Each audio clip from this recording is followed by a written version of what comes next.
चली आई हम गायिका रेणु यादव समस्त भोजपुरिया समाज के पैर छू के प्रणाम करतनी। यही फागुन की महीना में एगो पत्नी अपना सखी से अपना देवर की शिकायत करतारी और कैसे कहतारी आई गीत के माध्यम से सुनल जाओ। होली में जवानी हमरो और पानी भरता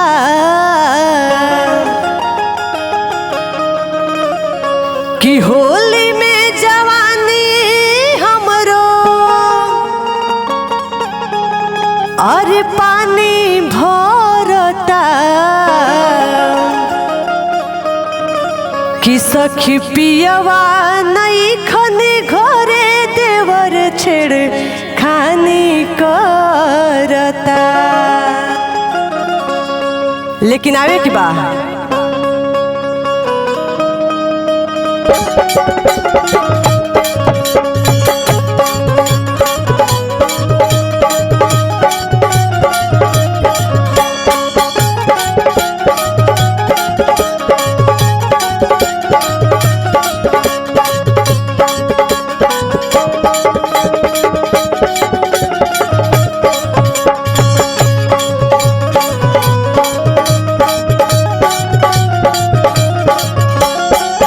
होली में जवानी हमरो पानी भरता। होली में जवानी हमरो पानी भरता सखी पियवा नहीं खनी घरे देवर छेड़खानी करता। सखी पियवा नहीं खनी घरे देवर छेड़खानी करता।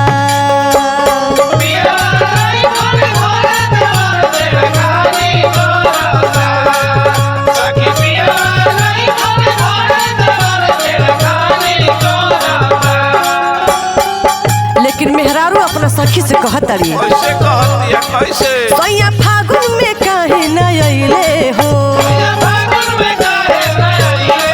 जाने कहिया के बदला सधैले हो। सैया फागुन में काहे न अइले हो। जाने कहिया के बदला सधैले हो। लागल बाड़े कतहूँ यही से ना मन पड़ता। लागल बाड़े कतहूँ यही से ना मन पड़ता सखी पियवा नहीं खनी घरे देवर छेड़खानी करता। सखी सैया नहीं खनी घरे देवर छेड़खानी करता।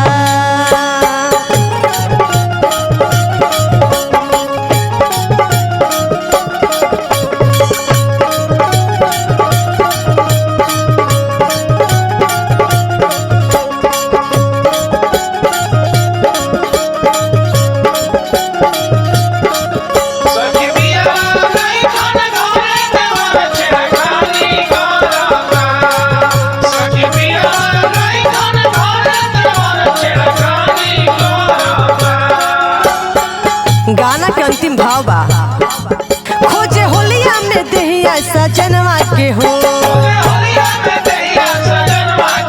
दर्द मर्द न बुझे हमरा मनवा के हो। खोजे होलिया में देहिया सजनवा के हो। दर्द मर्द न बुझे हमरा मनवा के हो। बाबा मेरे बैठा रहता सुतला में अजय भर अकवारी धरता। सुतला में अजय भर अकवारी धरता सखी पियवा नहीं खे घरे देवर छेड़